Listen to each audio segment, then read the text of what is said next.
जहाँ कोई सपना नहीं होता वहाँ लोग नष्ट हो जाते हैं। नमस्कार मेरे दोस्तों, मैं हूँ आपका होस्ट अनजान और आज मैं आपको दुनिया के किसी सफ़र पर तो नहीं लेकिन आपको अपने आप से ही रूबरू कराने ले चलता हूँ। प्रोवर्ब 29:18 की ये बात दिल को छू लेती है। जहाँ कोई सपना नहीं वहाँ लोगों का नष्ट होना यकीनन संभव है। मतलब यदि आपके पास भविष्य के लिए कोई भी रोमांचक सपना नहीं है तो प्रेरणा और उत्साह के संदर्भ में आप तो मर ही जाएंगे। माफ कीजिएगा, ये प्रेरणा कसौटी जिंदगी वाली नहीं है, ये असल जिंदगी की है। रोमांचक सपना होने पर आप हर दिन लगातार प्रेरित होते रहते हैं। अपने आदर्श अपने सपनों की हकीकत में बदलने के लिए आवश्यक सभी कदम उठाते हैं। ऊंची सफलता पाने वाले लोगों और कम सफलता पाने वाले लोगों के बीच बुनियादी फर्क केवल और केवल कर्म केंद्रित होने का ही होता है। जो लोग ऊंचे काम करते हैं वे प्रबलता से कर्म केंद्रित होते हैं। वे हर वक्त चलते ही रहते हैं, वे हमेशा व्यस्त रहते हैं। जैसे ही उनके मन में कोई विचार आता है वे फौरन उस पर काम करने लगते हैं। किसी असफल व्यक्ति की तरह उस पर चर्चा करते बैठते नहीं हैं। तो चर्चा कम कीजिए और काम ज़्यादा कीजिए। सही कहा ना मैंने? मित्र हूँ आपका, हम सब जानते हैं। कम सफल या असफल लोगों के इरादे तो हमेशा अच्छे ही होते हैं, लेकिन उनके पास आज काम न करने के कोई न कोई नए नए बहाने तो हमेशा मौजूद ही होते हैं।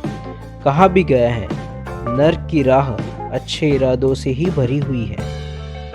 योग्यता, ज्ञान, गुण, शिक्षा और क्षमता की व्यक्तिगत सूची के संदर्भ में अपनी पड़ताल जरूर कीजिएगा।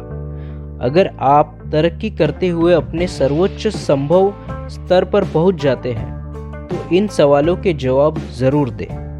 और केवल 3 ही प्रश्न हैं। पहला सवाल, आज से 5 साल बाद आप कौन सा अतिरिक्त ज्ञान और योग्यताएं हासिल करेंगे? दूसरा, किन क्षेत्रों में आपको हर काम में उत्कृष्ट माना जाएगा? तीसरा, आप भविष्य में जहां भी पहुंचना चाहते हैं, शिखर पर पहुंचना चाहते हैं, उसके लिए आवश्यक ज्ञान और योग्यताएं विकसित करने के लिए आप हर दिन क्या कर रहे होंगे?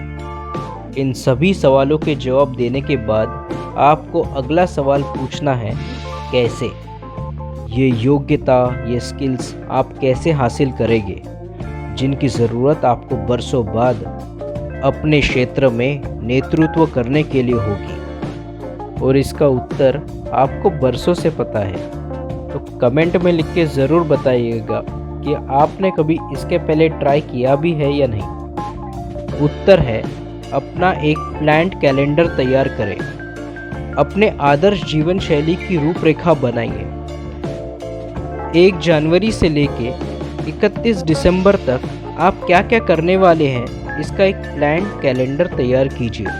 यकीन मानिए कि प्लानिंग आपको डिसिप्लिन बनाएगी। डिसिप्लिन होने के कारण कई चमत्कार हुए हैं। महावीर को महावीर, बुद्ध को बुद्ध और श्री राम को मर्यादा पुरुषोत्तम श्री राम बनाया।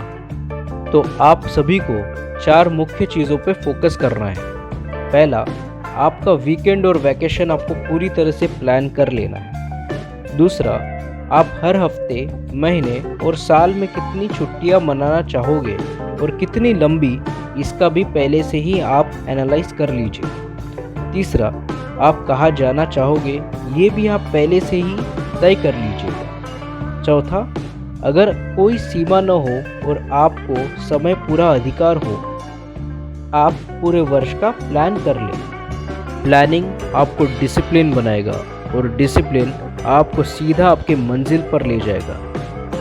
तो मैं आपका होस्ट अनजान आपसे विदा लेता हूँ। अगली बार किसी नए शहर के सफ़र में या तो आपके दिल के गली में, आपके दिल के तार सुलझाने में, तो चैनल को सब्सक्राइब कीजिए। Central Vista, like, share and subscribe.